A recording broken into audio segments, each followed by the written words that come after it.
Okay, so we're going to go through this. Okay. My name is Alex Palmer. It's March 9th. The name of the business is Davis Bakery.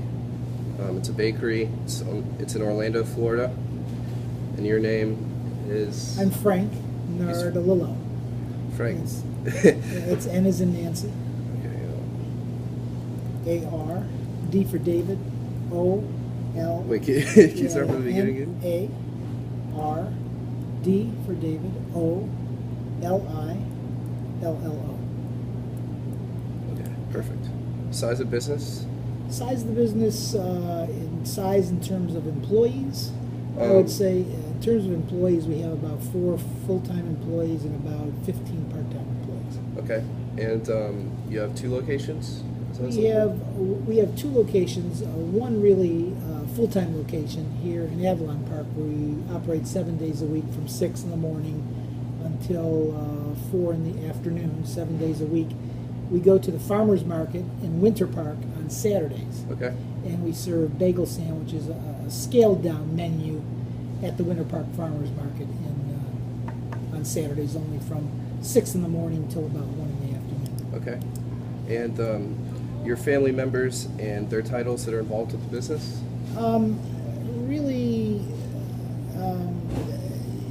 They started off helping in the business. Right now, it's really just me. My daughter helps out rarely. So really, it's just myself in the business. Okay. And you're the GM? I would say GM. We're a limited liability corporation, so they call me the managing member of that limited liability organization. Makes sense. All right. What made you decide to open up your own business? Well, I've been working for myself since I got out of college 30 years ago.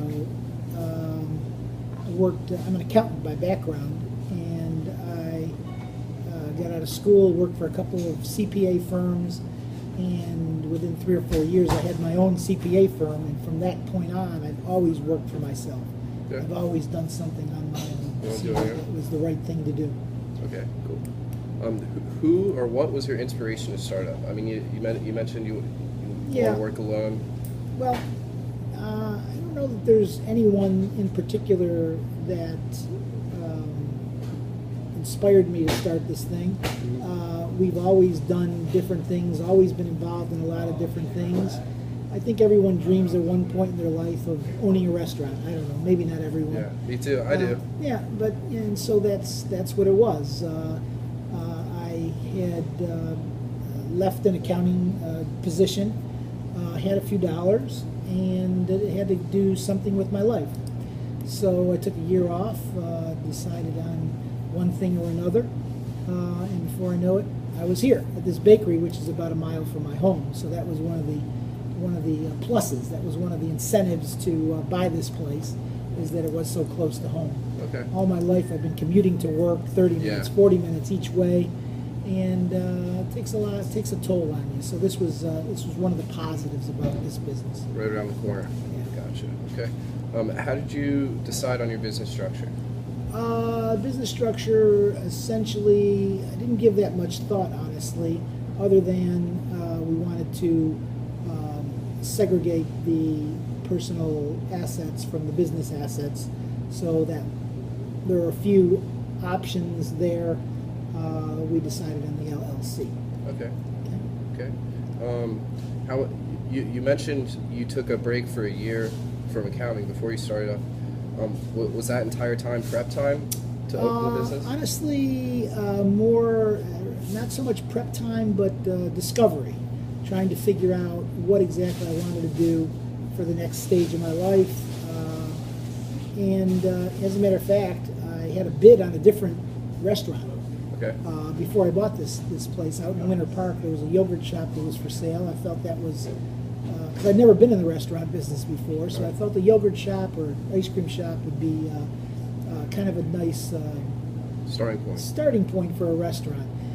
I put an offer. They were asking, $100,000 for the business. I offered them $90,000, assuming that they would come back and say 95 or 96, and we'd make a deal. I was fully prepared to pay the 100 that they offered. But he said, well, he said, I'll take it to the owner. I'll take your bid to the owner, and the owner came back the following day. Apparently, this is what the broker said. The broker said that the owner wanted to entertain other offers. Oh, boy. So I said, well, okay. And then the following day, I was using brokers also to find me a restaurant. One of the brokers called and said that this place was available a mile from my home. Would I be interested? I thought it was just too much. Bakery, Yeah. just too much for me, not being in the restaurant business. But I sat down with the owner after an hour, sitting down with her and understanding her business and seeing how close it was to home and some of the things that were going on here. I decided to buy it. One Go of the for big features was that they had a stand at the Winter Park Farmers Market, which is very, very difficult to get into. And in fact, they were one of the busiest stands every week at that farmers market on Saturdays. So that was one of the big draws to buying this particular business. But nonetheless, we sat down, we made a deal that day. Following day, the owner, the broker from the yogurt shop called and said, would you offer 95 for the business? And at that time, I said, well, it's too late. I'll find something else. Somewhere closer. Yeah. A little bit cheaper. Okay. You mentioned you already had the capital when you started. Yes. Let's talk about marketing for a bit. Okay. How, what, when, and where do you advertise and promote your business? That's a very, very tough thing. We are in a close community. We are in almost like a closed community. So we do not get a lot of people that come from outside of this community. I'm not going to say we don't get any. We get a small percent. Maybe let's say 20% of our business comes from outside Avalon Park. So it's mostly local. So our marketing is targeted to the people here, and essentially anyone that lives here would know we're here because of the size of the community. So our marketing, again, is a plus in that we really don't have to do a lot of marketing. That's not to say we don't do any, but we are selective. We're very selective. People come in here every day with one marketing idea or another. I've tried a lot of them, a lot of different marketing ideas. And honestly, none of them, to me, were worth the money that I paid for. Yeah, okay. It's like an investment. Yeah, so my marketing right now is focused on this community through Facebook and a mobile app that we have, mobile application. It's focused on the schools. My marketing is focused on greeting every customer and making sure every customer's experience is a good one. That Walk the out food here is a happy. good one, that they walk out with a good feeling, and that in a small community, to me, is the most important marketing tool we can have. So, some door-to-door marketing offers we do, the Avalon Park Group, which is the landlord for this building, has a database of about 20,000, I don't know what it was, I'd say 15,000 or 20,000 emails. So anytime that we have something that we need, want to bring to the community, they're good about letting us tie into that also. Okay. Legally, I know restaurants, there's a ton of health codes and stuff you got to follow. Is there any specific licensing struggles that you had when opening up? Any permits? Not really. It was a fairly easy process. Easy but tenuous, paperwork. Yeah. I bet. Paperwork and meetings with the health department and inspections and that kind of thing. I wouldn't say it was easy, but I wouldn't say it was hard either. Okay. There was an issue. This particular place, because we're a bakery, it was licensed under the Department of Agriculture versus the Department of Health. Again, I don't know what the difference is, honestly. Yeah. But we are, we are inspected by the Department of Agriculture, not the Department of Health. Is that maybe because it's a bakery as opposed to as far as I know, yes. Yeah. Okay. We're gonna sort of fly through the rest of these Okay. since we don't got a lot of time. What do you look for in an employee? What would be your number one quality? Okay. And let me say this also, we have employees that come, we have potential employees that come here every day looking for work. So honestly,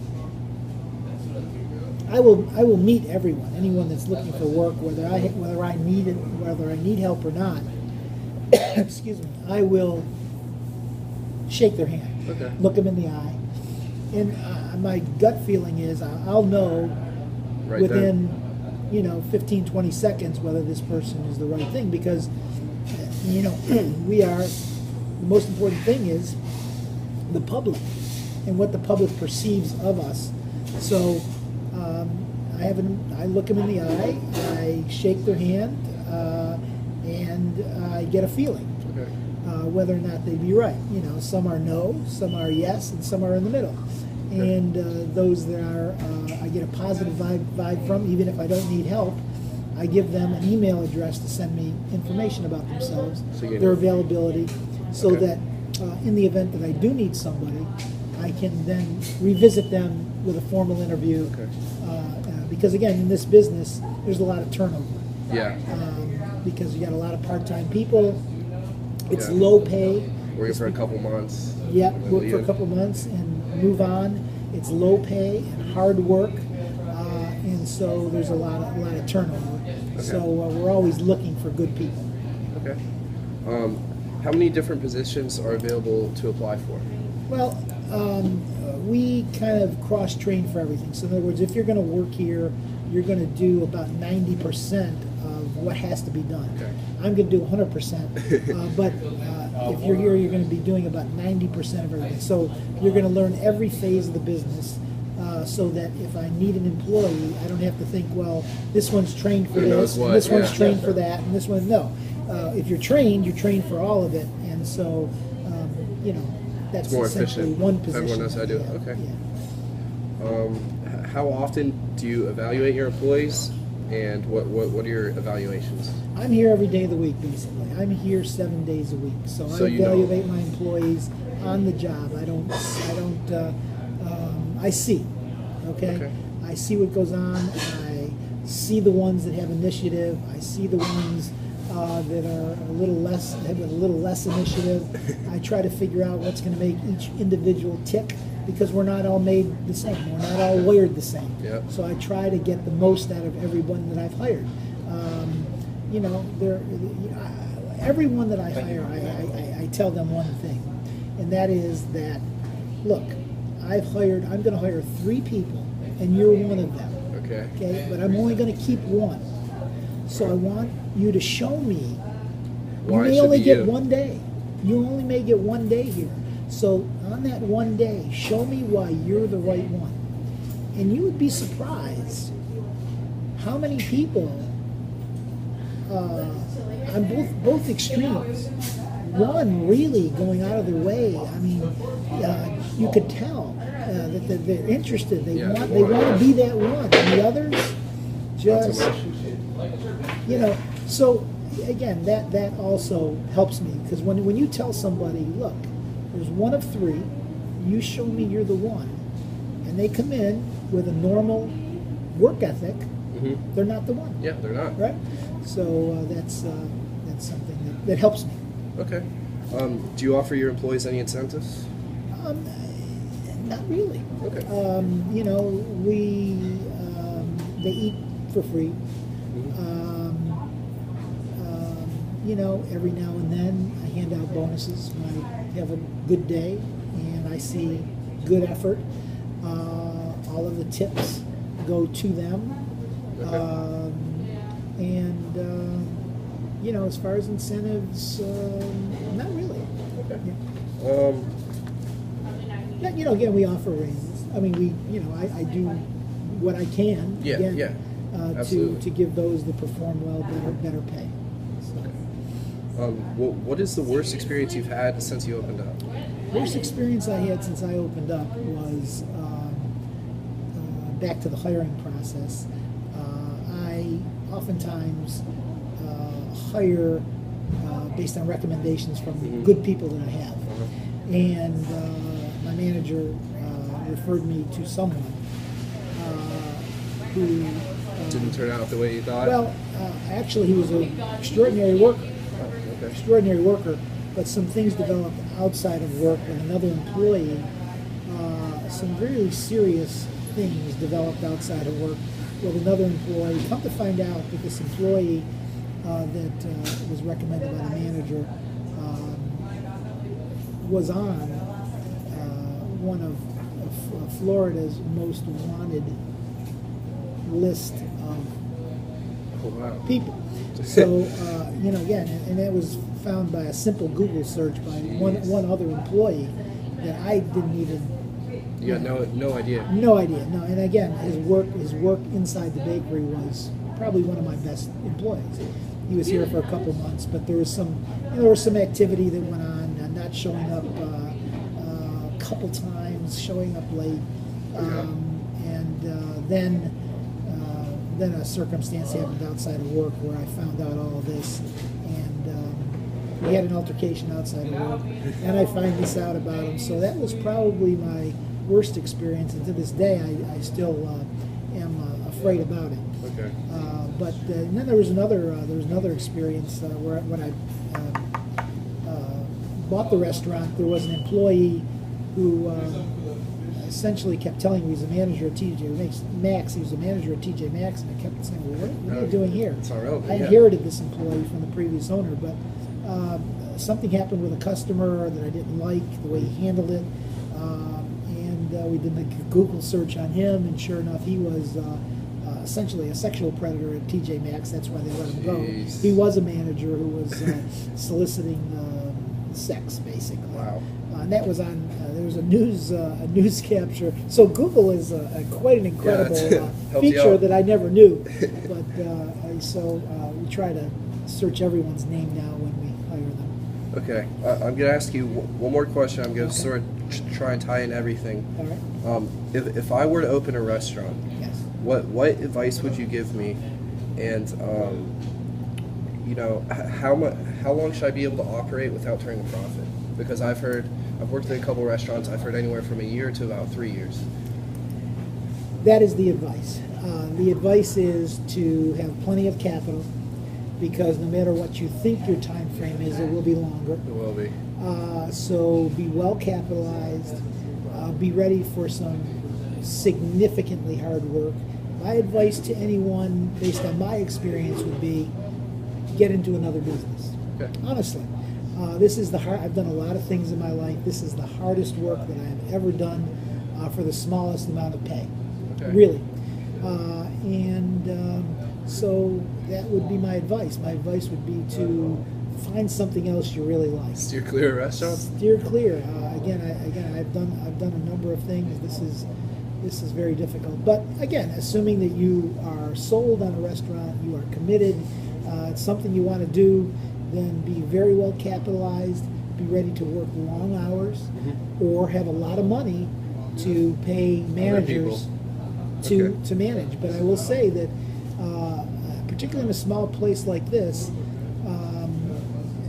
managers have to get paid well. Yeah. And again, there's not a lot of money in this business. Okay, when you think about 40% of every sale goes to pay the food costs. Yeah. That means 60% goes to the bottom line, goes to pay employee Labor, costs, insurance, rent, very expensive rent, utilities, all kinds of insurance, whether it be health insurance or workers' comp insurance or liability insurance, and then the repairs on the equipment that are breaking down all the time, and new equipment needed.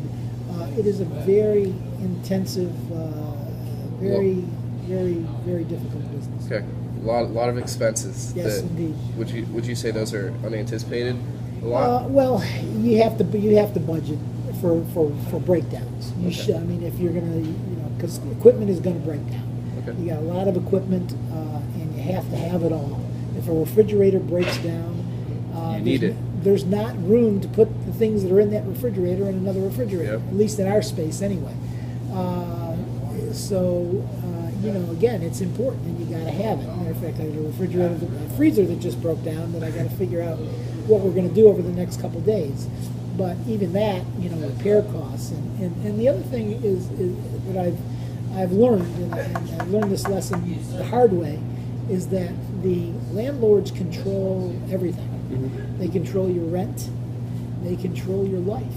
Because the bottom line is, although I right now have an option for another 3 years, Okay. so my lease is expiring in a year, I think I have an option to renew for another 3 years. Okay. Unless I can negotiate another another 3 or 5 years after that, the landlord could at any point in time Just terminate it? terminate it. And all the blood, sweat, and tears that I put into this business, Wait. Is for gone. nothing, yeah. and any equity is gone. And I've heard that's happened to a few people. So that's something to really, really think about when you're signing leases for businesses, because it's not easy to pick up from a community and move. Mm-hmm. It's not an easy thing, and so it could be that you're out. You put all those years in, and where you thought you might have had some equity to sell the business, you have nothing. So I would be careful of the landlord you're dealing with. I would get an attorney to review your lease, and I would negotiate some things in your favor in those leases if possible. But if you're in a community, or you're in an area where everyone wants the space, the landlord controls. Yeah, you don't have a lot of wiggle room. Yeah, and it's their attorneys that draw up the leases. So, Okay. All right. Okay. Well, that's gonna wrap it all up. right, awesome. Thank you so Hey, I much. wish you well, I really sir. do appreciate You it. bet. This helped me out a lot. I'm gonna use it. Hopefully, I'll get an A. All right, good luck over Thanks a there lot, at man. FSU, right? FSU? Yep.